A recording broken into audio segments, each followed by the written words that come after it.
Okay, hi. My name is Liz Pulver. I'm a senior and I'm about to show you my portfolio. So I chose to use WordPress for my portfolio because I'd already had one set up from a previous journalism class, and they just added the other aspects that we needed for the overall portfolio. So the first, when you go into the home page, it is the About Me. So I just kind of introduce myself.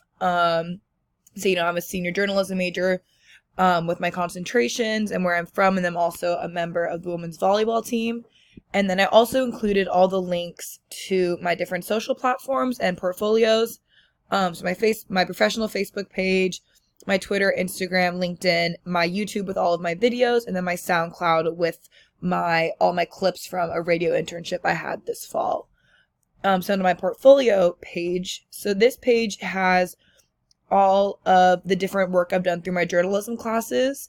So lately it's been videos that I've done for a class I'm in right now about all different topics, kind of to show the range of things I'm able to cover. And then additionally, I also have different articles I've written throughout the years. And these are just shown full out.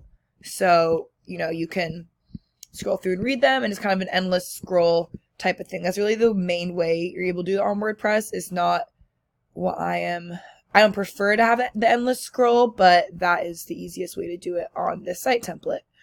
So then after my portfolio, which people are able to click on and watch the videos and read a little description, I have my resume and achievements page as well. So if we click on that, so I put my favorite quote, and then I have two different resumes because there's kind of two fields I'm interested in going into. So I have a public relations and social media resume, and then more of just a straight broadcast journalism resume, depending on, what they're looking at me for. And since I've done a lot of different things, I figured I would condense separate the two resumes into different categories. So aside from my resumes, because these things aren't necessarily on there, I included my honors and awards and extracurricular activities. So, highlighting that I was Dean's List every semester, got an undergraduate recognition award, an award for excellence in journalism, and then also the extracurricular activities I'm involved in, because again, not all of these are on both resumes, because they're kind of tailored to the different fields. But I still wanted to highlight that I'm involved in different things, like being a PAC mentor, coordinating events, being a TA, student ambassador, and whatnot. And then posted some pictures as well to show that I was not kidding about any of the things. And the last part is just a contact me page, telling with their name and email and a comment. This is useful, like if someone really liked something I posted or wanted to reach out to me for, whatever reason. It's just a direct line. They don't have to go and hunt through and find my email or reach out to me on social media. Back to the social media part on my About Me, the two things I did highlight. So with my YouTube page, be able to go straight to my channel with all of my videos on there, and then also to my SoundCloud, which again I said has all of my clips from a radio internship I had. So all of these were aired on the radio on NPR. And that's just the straight wave files that they were. So depending on what someone's looking at me for, it's all there. So to my social media, so I'm highlighting LinkedIn, Twitter, and Instagram because they're all kind of used for different things. So I don't have a professional Twitter or Instagram because I like to use both since I already had a large following base. I decided I wanted to keep the followers and just kind of tailor my content more to include more professional things or things that would build my brand. So you see, like in my bio, it says Stony Brook volleyball and journalism student, and it has a link to my portfolio in it. And then the main thing I use Twitter for is posting like cool work I've done or projects I've been a part of to get them circulated. And then also I use a lot to highlight that I'm a student athlete, so I really try to support Stony Brook. So I'll retweet things about my team and other teams.